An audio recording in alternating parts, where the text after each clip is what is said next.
Hello friends, welcome back to my YouTube channel Delhi को vlog. कैसे हो आप लोग? उम्मीद है सब अच्छे होंगे, सब बढ़िया होंगे और जो अपनी प्रिपरेशन है वो भी अच्छे से कर रहे होंगे। आज इस वीडियो के अंदर मैं अपना जो स्टडी प्लान है, स्टडी रूटीन मेरा क्या रहता था, ठीक है, किस तरीके से मैं दिल्ली पुलिस के अंदर आया, उन सभी चीज़ों के ऊपर बात करूँगा और साथ में आप लोगों को बताऊँगा कि कौन कौन सी बुक है, कौन कौन से चैनल हैं वो आप लोगों को फॉलो करने चाहिए, जिसकी वजह से आप जल्द से जल्द सिलेक्शन ले जाओ। ठीक है, को मेरे को तैयारी करने में थोड़ा सा टाइम लग गया था। टाइम किस वजह से लग गया था? क्योंकि मेरे को गाइड करने वाला उस टाइम पर कोई नहीं था। आप लोगों के साथ ऐसा बिल्कुल भी नहीं होगा। एक राइट गाइडेंस होती है, जो प्रॉपर चीज़ें होती है वो मैं आप लोगों के साथ हमेशा शेयर करूँगा कि आपको किस टाइम पर क्या चीज़ें पढ़ाई करनी है, कौन कौन सी बुक है वो फॉलो करनी है। क्योंकि मेरे को पता है, मेरे को राइट गाइडेंस नहीं मिलने की वजह से मैं 2-3 साल बाद एग्ज़ाम है वो क्लियर कर पाया था। ठीक है, तो सारी चीज़ें बिल्कुल ऑथेंटिक जेन्युइन बताऊंगा, सारी वीडियो के अंदर लास्ट तक बने रहना। तो जब मैंने 12th पास की तो कंडीशन कुछ घर की इस तरीके से थी कि मेरे को घर संभालना था। ठीक है, और गवर्नमेंट जॉब है वही एक अपॉर्चुनिटी लग रही थी कि मेरे को गवर्नमेंट जॉब है वो चाहिए।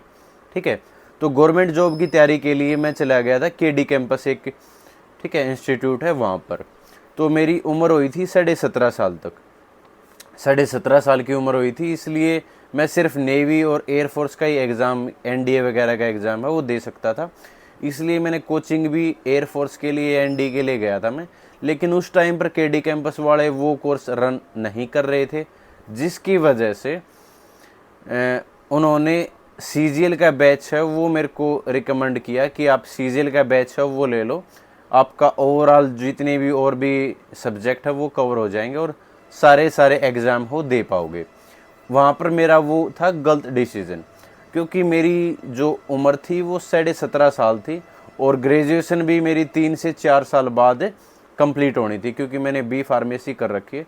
तो मेरी ग्रेजुएशन है वो 4 साल बाद होनी थी।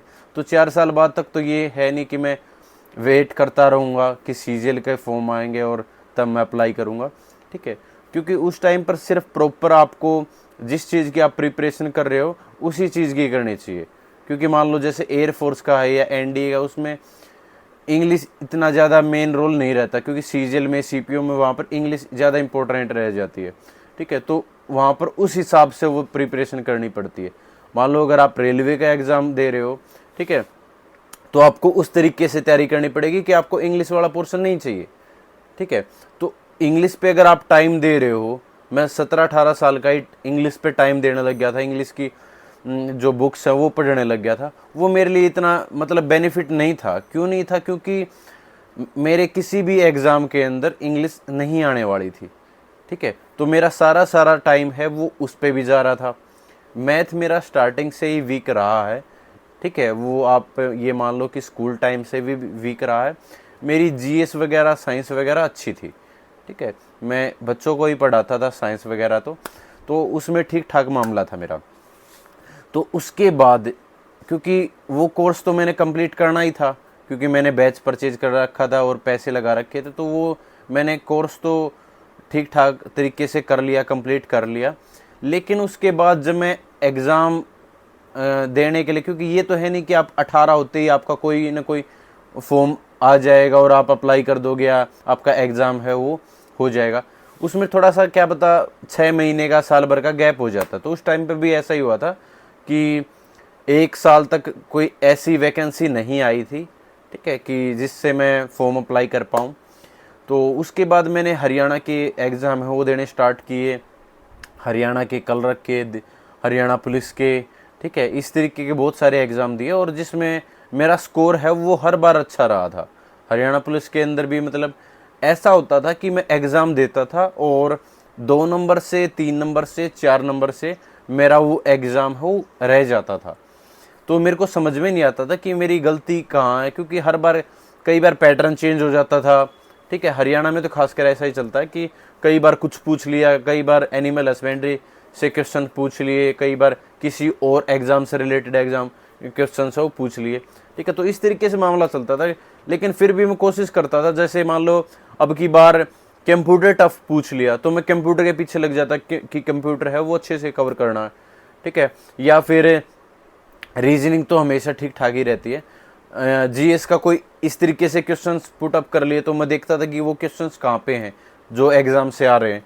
ठीक है, तो इस तरीके से तैयारी करते करते मतलब सबसे बेस्ट तरीका ये है कि आप फॉर्म अप्लाई करो, कोई भी फॉर्म निकल जाए आप अप्लाई करो। उससे क्या होगा, उससे ये बेनिफिट होगा कि आपको पता चल जाएगा कि क्वेश्चंस हैं वो कौन कौन से पूछे जा रहे हैं और कैसे कैसे क्वेश्चंस है वो एग्जाम के अंदर आ रहे, आपको एक्सपीरियंस हो जाएगा। ठीक है, आपको एक्सपीरियंस हो जाएगा कि क्वेश्चंस वो किस तरीके से पूछे जा रहे हो।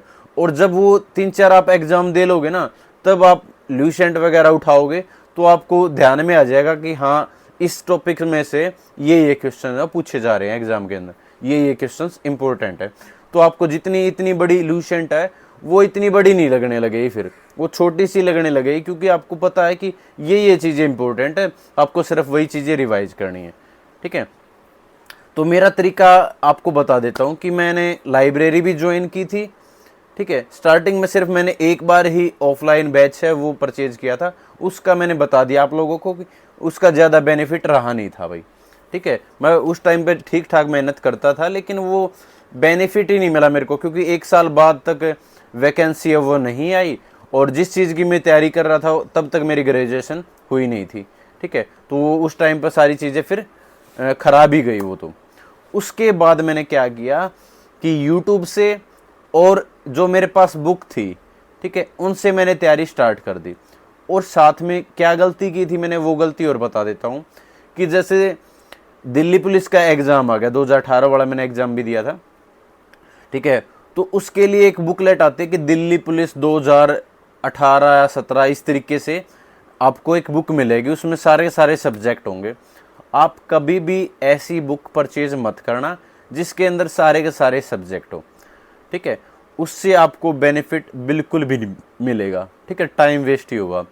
दूसरा, जब भी कोई कोर्स परचेज बेचता अपना, ठीक है, जब भी आप कोर्स परचेज करो या किसी का भी कोर्स है वो खरीदो, वो पूरा पैकेज देते हैं कि दिल्ली पुलिस का ये बैच है ये ले लो। ठीक है, कैरियर रिव्यू वाले या बहुत सारे, हर जगह, किसी का भी नाम नहीं लेता मैं हर किसी का के बारे में बता रहा हूँ कि वो पूरा कोर्स परचेज करेंगे।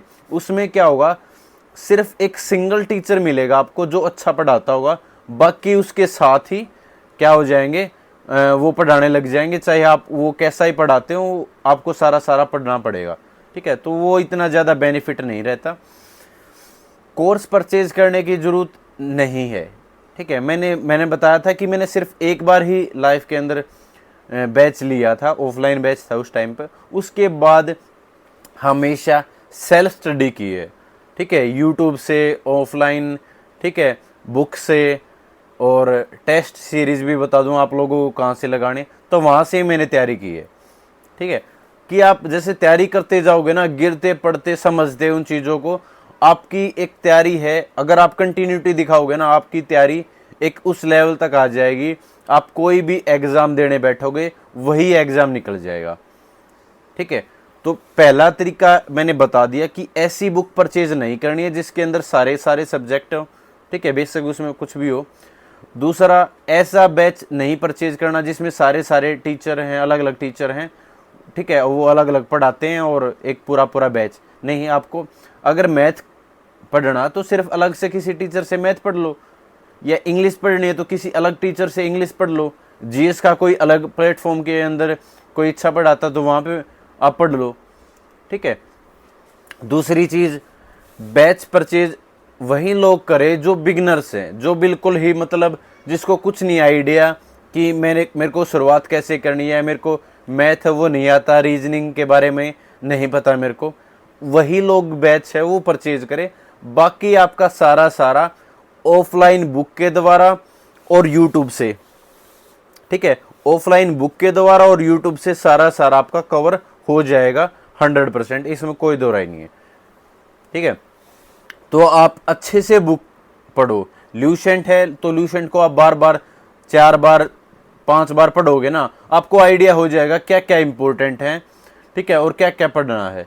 वो इतनी बड़ी बुक है ना, जब पहली बार आप रिवाइज करोगे तो आपको 2 महीने में जाके कंप्लीट होगी, दूसरी बार रिवाइज करोगे तो आपको 1 महीने में आप वो पूरी कंप्लीट कर दोगे। ठीक है, फिर आप दोबारा से फिर रिवाइज करोगे तो आप ये देखोगे कि 20 दिन में 25 दिन में आप रिवाइज कर रहे हो उस चीज़ को, तो आपको वो छोटी लगने लगेगी वो बुक, जब आप उस चीज़ को बार बार रिवाइज करोगे। तो मैं रेलवे के लिए भी बता दूंगा और दिल्ली पुलिस के लिए भी बता दूंगा। रेलवे के लिए आप ल्यूसेंट ले लो, एक स्पीडी की आती है ऑब्जेक्टिव टाइप बुक, वो परचेज कर लो, प्रीवियस ईयर कर लो, उससे बाहर कुछ भी नहीं करना। ठीक है, उससे बाहर कुछ भी नहीं करना। इतना सब भी कर लोगे, आपकी जीएस ठीक है ऑटोमेटिक स्ट्रोंग हो जाएगी। सेम मैथ के लिए आपके पास एक बुक हो, ठीक है, जिसके अंदर आपके सारे टॉपिक्स हों, एक प्रीवियस ईयर हो, ठीक है, और कहीं से भी प्रैक्टिस सेट लगा लो। बस इतना कर लोगे, आपका स्कोर 100% ठीक है 90 अबव हो जाएगा, 100% 90 अबव। ठीक है, तो आपके पास सबसे ज़्यादा इंपॉर्टेंट होता है एसएससी और रेलवे के एग्जाम के अंदर प्रीवियस ईयर क्वेश्चन। ये मान के चलो 60 से 70% क्वेश्चन हैं वो प्रीवियस ईयर देखने को मिलेंगे या उनसे मिलते जुलते देखने को मिलेंगे। ठीक है, तो आपको कुछ करना ही नहीं है, जो पीछे एग्जाम में आया हुआ सिर्फ वही तो पढ़ना है। अगर वही पढ़ लोगे तो आपका सिलेक्शन ऑटोमेटिक हो जाएगा। मैं अपने रूटीन के बारे में और थोड़ा सा आइडिया आपको बता देता हूं, क्योंकि रूटीन मेरा बदलता रहता था, फिक्स नहीं रहता था, क्योंकि मेरे को ना शाम को या रात को ज़्यादा देर तक पढ़ने की आदत थी नहीं। मेरे को नींद आने लग जाती थी कि ज़्यादा देर तक मैं नहीं पढ़ पाता था भाई। ठीक है, और साथ में मेरा कॉलेज चलता था, तो कॉलेज के टाइम पर मैंने फर्स्ट ईयर के अंदर ठीक ठाक क्लास लगाई थी, उसके बाद मैंने छोड़ दिया था कि नहीं अब इसका कॉलेज लाइफ का इतना कुछ फ़ायदा है नहीं, मैं एग्ज़ाम है उससे 10 दिन 20 दिन पहले पढ़ लूँगा और एग्ज़ाम निकाल दूँगा कॉलेज के। तो मेरे को ये साथ में ये जो गवर्नमेंट जॉब की तैयारी है वो करनी है। ठीक है, तो गवर्नमेंट जॉब की तैयारी के लिए मैं साथ में लग गया था। और बाकी चीज़ें ये बता देता हूँ कि लाइब्रेरी अगर आप ज्वाइन करते हो तो उसमें बेनिफिट ये होता है कि अगर आप सुबह जाओगे ना और शाम को आओगे तो जितने भी आपके हावर्स हैं उस टाइम पर आप पढ़ाई करोगे। घर पे ये हो सकता है कि कोई गेस्ट आ गया, कोई दोस्त आ गया, किसी का फ़ोन आ गया, ठीक है, तो आपको जाना पड़ सकता है, वहाँ पर आपका टाइम है इन्वेस्ट हो सकता है। ठीक है, तो आप मतलब जितने घंटे आप पढ़ सकते हो उतने घंटे पढ़ो, कोई दिक्कत नहीं है। आप बीच में खाना पीने का ध्यान रखो, और अगर आप सुबह के टाइम जल्दी उठ सकते हो तो सुबह के टाइम पढ़ लो, बेस्ट तरीका होता है। ठीक है, अगर आप से सुबह नहीं उठा जाता तो कोई नहीं, आपको रात को ठीक है लेट नाइट तक पढ़ लो, देर रात तक पढ़ लो, कोई दिक्कत नहीं है। सबका अपना अपना तरीका होता है, किसी के भी पैटर्न को फॉलो करने की कोशिश मत करो कि मेरे को तो उस सर ने ये बताया था वैसे ही पढ़ाई करने, नहीं, आप अपनी मर्जी से पढ़ो, चाहे वो 5 घंटे 6 घंटे 7 घंटे कितने भी घंटे पढ़ो, जितने घंटे आपसे पढ़ा जाता हो उतने घंटे आपको पढ़ाई करनी है। ठीक है, वो आप लेट नाइट तक पढ़ो, ठीक है, या सुबह जल्दी उठ के पढ़ो, या दिन में आपको पढ़ाई करनी है दिन में पढ़ाई करो, दिन में सोना तो दिन में सो जाओ, कोई दिक्कत नहीं है यार। जब आपका माइंड रिलैक्स हो उस टाइम पर आप पढ़ाई करो। आपको चीज़ें अगर समझ में आने लग रही हैं तो ठीक है, पढ़ते रहो। जब चीज़ें समझ में नहीं आने लगे या दिमाग पे प्रेशर फील हो तब आप पढ़ाई छोड़ दो, रिलैक्स हो जाओ। ठीक है, इतना सब करना है। बुक्स के लिए मैं बता देता हूँ, ल्यूसेंट सभी के पास होनी चाहिए। एसएससी की तैयारी कर रहे हो तो एसएससी के प्रीवियस ईयर ले लो, किरण के प्रीवियस ईयर कर लो। ठीक है, रेलवे की तैयारी कर रहे हो तो पिनेकल वाली ले लो प्रीवियस ईयर की। ठीक है, और साथ में मैंने बता दिया स्पीडी के ऑब्जेक्टिव टाइप बुक आती है वो परचेज कर लो। करंट अफेयर मैं करता था भाई डेली बेसिस पे, तो वैसे करता था। ठीक है, 5-6 महीने के डेली बेसिस लगातार मैंने पढ़ाई की थी करंट अफेयर्स की। उसके बाद फिर मैं मंथली करने लग गया था, क्योंकि मेरे को डेली तो हो गए थे जो भी चीज़ें, उसको मैं बार बार रिवाइज करता था। फिर मैंने स्टार्ट किया था कि मैं अब मंथली करने लग जाता हूँ, तो वो डेली वाले और मंथली वाले करने की वजह से जो करंट अफेयर के ऊपर पकड़ है वो अच्छी खासी हो गई थी, और अच्छे खासे क्वेश्चन है वो देखने को मिलते हैं आपके रेलवे के अंदर भी और एसएससी के अंदर भी। तो आपका जो स्कोर है वो करंट अफेयर की वजह से ज़रूर इम्प्रूव होगा। तो आप करंट अफेयर भी अच्छे से कवर करना है आप लोगों को। ठीक है, उसके साथ साथ अभी से प्रैक्टिस सेट या मॉक टेस्ट है वो मत लगाना। जब आपका एक बार सिलेबस अच्छे से कवर हो जाए उसके बाद आप मॉक लगाने स्टार्ट कर दो, या आपका 70 से 80% अगर सिलेबस एक बार हो जाए, कंप्लीट हो जाए, उसके बाद आप लोगों को क्या लगाने हैं, मॉक लगाने हैं। मॉक कहाँ से लगाओगे, अड्डा 24 ग्रेड अप है, ठीक है, और टेक्स्ट बुक है, ठीक है, यहाँ से आप मॉक लगा लो। मतलब ज़्यादा एप्लीकेशन मत यूज़ करना, सिर्फ 3 एप्लीकेशन या 2 एप्लीकेशन से ही बार बार आप मॉक लगाने लग जाओ, ठीक है। अगर आपको ऐसा लगता है कि वो क्वेश्चन बार बार रिपीट हो रहे हैं इस ऐप के अंदर, फिर चेंज कर लो, किसी दूसरी ऐप के ऊपर चले जाओ, ठीक है, बहुत सारी ऐप मिल जाएंगी। बाकी ये होता है कि सुबह के टाइम आप कोशिश करो कि मैथ और रीजनिंग को टाइम दो, ठीक है, सुबह के टाइम मैथ और रीजनिंग है वो पढ़ो आप लोग। उसके बाद दिन के अंदर अगर आपको नींद आती है तो आप आराम से सो जाओ, ठीक है। और शाम के टाइम, क्योंकि आप सुबह सुबह अगर फ़ोन यूज करोगे तो आंखों पे भी ज़्यादा असर पड़ेगा, तो आप शाम के टाइम आप वीडियोस हैं वो देख सकते हो, ठीक है। किसी की मान लो उत्कर्ष क्लासेस है, वहाँ से कोई ऐसा कंटेंट है वो देख लिया, 20, 25, 30 मिनट की वीडियो है वो देख ली जीएस के लिए, या इस तरीके से कोई बुक है वो पढ़ने लग गए, ठीक है। जब आपको नींद आने लग जाए ना, उस टाइम पर आप फ़ोन से कोई चीज़ें हैं वो देखने लग जाओ, ठीक है। या फिर मैथ है वो उठा लो कि मेरे को अब मैथ पढ़ाई करनी, क्योंकि मैथ पढ़ोगे ना, आप मैथ करोगे तो आपको लिखना पड़ेगा, तो लिखोगे तो फिर नींद है वो ऑटोमेटिक चली जाएगी, ठीक है। तो आप अपने हिसाब से लेके चलो कि आपको कब है वो फ़ोन से पढ़ना है, कब बुक से पढ़ना है, कब आपको मैथ है वो कवर करना है, कब आपको रीजनिंग है वो कवर करनी है।